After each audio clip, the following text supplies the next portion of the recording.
Hello बच्चों, let's take the question. The question says a microbial biocontrol agent that can be introduced in order to control butterfly caterpillars is the bacteria. So यहाँ पे हमसे question ये बोला गया है कि हमें ये बताना है, हमें से एक बैक्टीरिया का नाम बताना है जिसको हम क्या कर सकते हैं, यूज कर सकते हैं as a biocontrol agent, ताकि क्या करा जा सके यहाँ पे बटरफ्लाई और जो कैटरपिलर्स होते हैं जो हमारी क्रॉप को यहाँ पे नुकसान पहुंचा रहे हैं उनको हम यहाँ पे कंट्रोल कर सके, उनकी ग्रोथ को कंट्रोल कर सके. ऐसे बायो कंट्रोल एजेंट के बारे में मैं बता दूं जो अपना आपने एक बैक्टीरिया. तो क्वेश्चन हमारा स्टार्ट करते हैं. सबसे पहले हम क्वेश्चन को सॉल्व करने का की कॉन्सेप्ट देखेंगे. की कॉन्सेप्ट. सो क्वेश्चन को सॉल्व करने का की कॉन्सेप्ट क्या है हमारा, कि हमें बायो कंट्रोल एजेंट के बारे में पता होना चाहिए. ओके, बायो कंट्रोल एजेंट के बारे में अगर हमें बायो कंट्रोल एजेंट के बारे में नॉलेज है तो क्वेश्चन हमारा इजीली सॉल्व हो जाएगा. बायो कंट्रोल एजेंट की अगर हम बात करें कि बायो कंट्रोल एजेंट क्या होते हैं, तो हम नॉर्मली पॉइंट जानते हैं दैट एजेंट का क्या मतलब होता है, ऐसा कोई भी चीज, ऐसा कोई भी ऑर्गेनिज्म या कोई भी सब्सटेंस जो हमारी किसी चीज में क्या कर रहा है, हेल्प कर रहा है ना, उसको हम एजेंट कहते हैं. बायो कंट्रोल का यहाँ पे क्या मतलब है कि कोई ऐसे लिविंग, है ना, बायो का वर्ड जुड़ गया, दैट मीन्स कोई लिविंग चीज है हमारी, लिविंग सब्सटेंस जो क्या कर रहा है, हमें किसी चीज को कंट्रोल करने में हेल्प कर रहा है. कंट्रोल का मतलब उसकी ग्रोथ में, उसकी रिप्रोडक्शन में हेल्प कर रहा है. सो एक्चुअली में बायो कंट्रोल एजेंट्स क्या है, लिविंग ऑर्गेनिज्म जो ग्रोथ को कंट्रोल करने में हेल्प करें. दैट मीन्स ये अपने आप में क्या होता है, अगर इसको डिफाइन करें, दीज आर लिविंग ऑर्गेनिज्म. क्या है अपने आप के अंदर, लिविंग ऑर्गेनिज्म है जो क्या कर रहे हैं, हमें कंट्रोल करने में ग्रोथ कर रहे हैं अदर लिविंग ऑर्गेनिज्म के. ठीक है, लिविंग ऑर्गेनिज्म दैट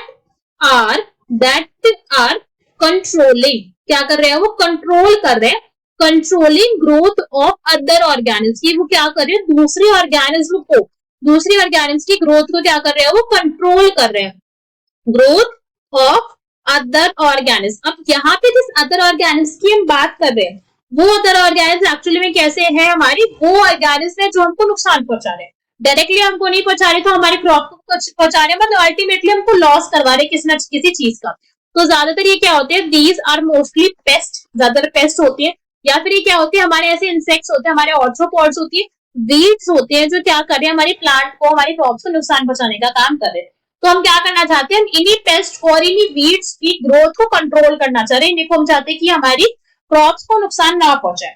सो अगर हम यहाँ पे बात करें बायो कंट्रोल एजेंट की, तो कोई भी हो सकता है, मगर अभी हमारा जो पर्सपेक्टिव है यहाँ जानने का, वो किसके रिगार्डिंग में, माइक्रोब के रिगार्डिंग में, बिकॉज क्वेश्चन में हमसे बोला गया. तो अभी किसके बारे में हम जान रहे हैं, माइक्रोब के बारे में जान रहे हैं. ठीक है, और यहाँ पे माइक्रोब में भी कौन से वाले के बारे में जान रहे हैं, जो बटरफ्लाइज को, कैटरपिलर की ग्रोथ को हमारी क्या कर रहे हैं, रिड्यूस करने में हेल्प कर रहा है, इसके बारे में हमें जान रहे हैं. सो ऐसा माइक्रोब जो अपने आप में क्या एक बायो कंट्रोल एजेंट है और अपने आप में एक बैक्टीरिया भी है, क्वेश्चन में भी हमें मेंशन है, जो बटरफ्लाई कैटरपिलर को रोकने में हेल्प करते हैं, दैट इज बीटी. बीटी क्या अपने आप में शॉर्ट फॉर्म है, इसकी फुल फॉर्म की अगर हम बात करें, दैट इज बैसिलस thuringiensis. क्या है इसकी फुल फॉर्म, बैसिलस thuringiensis है इसकी फुल फॉर्म. नाम ही बता रहे कि अपने आप में क्या एक बैक्टीरिया, बैसिलस हमको देखने को मिल रहा है, क्रॉस शेप का हमारा बैक्टीरिया. तो जो बैक्टीरिया होता है ये क्या करता है, हमारे जो बटरफ्लाइज और कैटरपिलर है उनको किल कर देता है, उनको मार देता है. कैसे कर रहा है, थोड़ा सा इसके बारे में जानते हैं. जो बैसिलस thuringiensis होता है ना, ये क्या करता है, ये प्रोटीन बनाता है. क्या कर रहा है, ये प्रोटीन बनाता है, मगर ये जो प्रोटीन बना रहा है ये कैसी फॉर्म में बना रहा है, अपनी प्रो फॉर्म में बना रहा है. प्रो फॉर्म में मतलब अभी ये प्रोटीन कैसे, इनएक्टिव है, ये अभी कुछ नहीं कर सकता, बस बन गया इसकी बॉडी में. और इस प्रोटीन को बोलते हैं हम क्राई प्रोटीन. क्या नाम है इस प्रोटीन का, this is known as cry protein. ठीक है, क्राई प्रोटीन ये यहाँ पे बनवा रहा है. अभी जो क्राई प्रोटीन है ये कहाँ पे प्रेजेंट है, ये प्रेजेंट होता है हमारे जो बैसिलस है, दैट मीन जो हमारा बैक्टीरिया है उसकी गट में प्रेजेंट है. ठीक है, उसके इंटेस्टाइन के अंदर इसकी प्रेजेंस होती है. अभी कैसा ही हमारे इनएक्टिव फॉर्म के अंदर, अब इसकी एक्टिविटी के अंदर कोई भी चेंज नहीं आया, मगर जैसे ही हमारे इंसेक्ट ने इस बैसिलस को खा लिया, मतलब ये कैसा था कि हमारी लीफ थी, this is our leaf of plant, यहाँ पे क्या थे, हमारे कैटरपिलर्स ये सब प्रेजेंट थे, मगर अभी इस प्लांट के पास क्या था, इस प्लांट के अंदर हमने किसी तरीके से यहाँ पे बैसिलस thuringiensis को इंट्रोड्यूस करा दिया. इसके लिए कैसे कर सकते हैं, इसका भी हमारे पास तरीका है. किस बैसिलस thuringiensis के हमारे पास क्या आते हैं, वी हैव सैशेस, हमारे पास स्मॉल स्मॉल सैशेस के अंदर क्रिस्टल फॉर्म के अंदर बैसिलस thuringiensis प्रेजेंट होते हैं. क्या करना होता है, पानी के लो, पानी के अंदर डिसॉल्व करवा दो इस बैक्टीरिया को, और इनको कैसे करते हो, नॉर्मल पानी के तरीके से, जैसे हम हमारे प्लांट को पानी देते हैं, पौधों को, वैसे दे दो. तो अब क्या हो जाएगा कि हमारे प्लांट के पास भी यहाँ पे क्या हो चुका है, this plant has now BT, इसके पास बैसिलस thuringiensis आ चुका है. तो जैसे ही हमारे जो कैटरपिलर है इस हमारे प्लांट को खाएंगे, तो अब क्या हो जाएगा कि ये बीटी जो है वो भी इनके अंदर चला गया, इनके स्टमक में चला गया. तो अब इनके स्टमक में क्या होगा कि हमारे क्या अपने आप में दिस इज कैटरपिलर है ना, ये हमारा यहाँ पे है कैटरपिलर।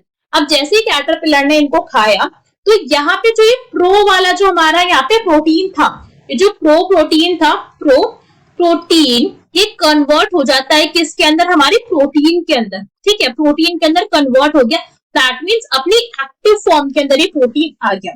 जैसे ही यहाँ पे एक्टिव फॉर्म के अंदर आया, अब ये क्या कर देता है, जो हमारा यहाँ पे कैटरपिलर है उसकी गट वॉल की लाइसिस करवा देता है। क्या करवाता है, गट वॉल लाइसिस, कि जितने भी इसके हमारी कैटरपिलर था, जैसे कैटरपिलर है तो यहाँ पे इसको जो गट वॉल्स होती है ना, यहाँ पे परफोरेशन कर देता है, यहाँ पे छेद बना देता है बड़े बड़े, और जैसे ये होगा गट वॉल ही फट जाएगी उसकी, और हमारे जो यहाँ पे कैटरपिलर था, जो बटरफ्लाई थी, उसकी डेथ हो जाएगी। यहाँ पे जो ये मेन चेंज आया है हमारा प्रोटीन, प्रो प्रोटीन से प्रोटीन बना है, ये किसकी वजह से हुआ, यहाँ पे पीएच का चेंज मिला है। क्या हुआ है, यहाँ पे पीएच का चेंज था। जब हमारा यही प्रोटीन बेसिलस के अंदर प्रेजेंट था तो उसको कोई नुकसान नहीं पहुंचा रहा था, बिकॉज उस टाइम पे इसकी पीएच कैसी थी, उस टाइम पे इसकी पीएच डिफरेंट थी। उस टाइम पे वो क्या कर रहा था, कोई भी नुकसान नहीं पहुंचा पा रहा था किसको, हमारे बेसिलस को। मगर जैसे ही आया कहाँ पे, हमारे बैक्टीरिया के अंदर, कहाँ से आया, हमारे एंटर कर चुका है हमारे प्लांट के अंदर, और प्लांट से चला गया किसके अंदर, हमारे कैटरपिलर के अंदर, फिर बटरफ्लाई के अंदर। यहाँ पे इसको मिला पीएच का चेंज, अल्कलाइन पीएच मिली इसको, यहाँ पे अल्कलाइन पीएच, और अल्कलाइन पीएच के अंदर आगे प्रोटीन हो गया एक्टिव, और इसने करवा दिया यहाँ पे गट लाइसिस। सो क्वेश्चन के अंदर हमसे पूछा गया था ऐसे माइक्रोब के बारे में, ऐसे बायोकंट्रोल एजेंट के बारे में जो अपने आप में बैक्टीरिया है और बटरफ्लाई कैटरपिलर को कंट्रोल करने में हेल्प करे। So correct answer will be Bacillus thuringiensis. I hope you understood the explanation well. Best of luck. Thank you.